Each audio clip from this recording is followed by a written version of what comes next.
Менин бүгүнкү сөзүм биздин эң маанилүү эсептелген керек болсо стратегиялык ресурсубуз болгон суубузга кол салганы жаткан чуулуу Legolas Trading компаниясы жана өкмөттүн аларга ар кандай ызы чууга карабай жан тартып атканы тууралуу болмокчу.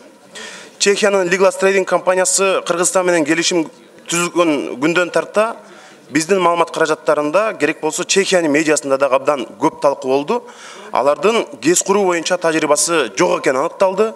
Керек болсо банкта 382 миллион евро акчабыз деп бар деп берген маалыматы дагы жалган болуп чыкты.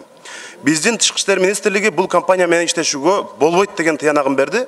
Ошого карабай кыргыз өкмөтү мына ушул шылымдар менен келишимди дагы эле токтотпой келдат. Русгидрого төлөй турган 37 миллион долларды булар али күнчө төлөй элек. Мына өздөрү дагы сайтында айтып атат, 10 июльдан баштап 30 банктык күндүн ичинде төлөш керек эле деп. 22 августта төлөш керек болчу. 18 сентябрга чейин дагы 16 миллион доллар төлөш керек болчу. Бирок азыр мына сентябрдын жарымы болуп калды. Булар бир тыйын төлөй элек. Өкмөт ошого карабай аларды мындай адвокат болгонун токтоткон жок. Эми биздин өкмөт 19 сентябрга чейин төлөйт деп убакытты жылдырып, мындай калпы чыккан бул компанияны мындай коргоп жатышат. Чех медиасы Кыргызстандын үстүнөн күлүп атат. Бир дагы буга чейин тажрыйбасында тегирмен куруп көрбөгөн компания Кыргызстанда чоң КЭСтерди курат имиш деп Чех медиасы биздин үстүбүздөн күлүп атат. Улуттук байлыгына Кыргызстандын кол салды деп атат. Өкмөттө болсо реакция нөл. Башында бир жобо менен кабыл алып конкурсту, кийин аягында башкача жобо болуп калганында дагы чоң шек бар. Анткени кийинки жободо булар эч кандай тажрыйбанын кереги жок деп жазып коюшкан. Legolas'ты коргоп жаткан Зилалиевди өкмөт тескерисинче вице-премьер кылып кызматтан көтөрдү. Мунун сырын биз эми түшүнүп атабыз.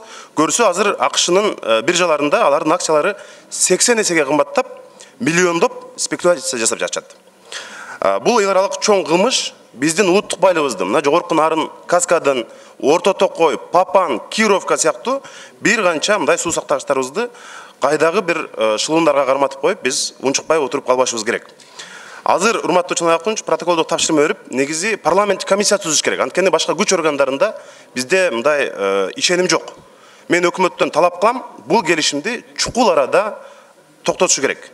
Анткени бирок ошол эле өкмөт келишимди токтотуп койсок эле биз баарынан кутулабыз, жоопкерчиликтен кутулабыз деп ойлобош керек. Жоопкерчилигин алат. Ошо кимдер кандай кылган, кимдер ортомчулук кылды, кимдер келишимди түзүүгө салым кошту, ошонун бардыгына биз мындай жоопкерчилигин беришибиз керек. Убакыттан уттурганыбыз аз келсе, мына Кыргызстандын имиджине доо кетти. Инвестициялык климат бузулду.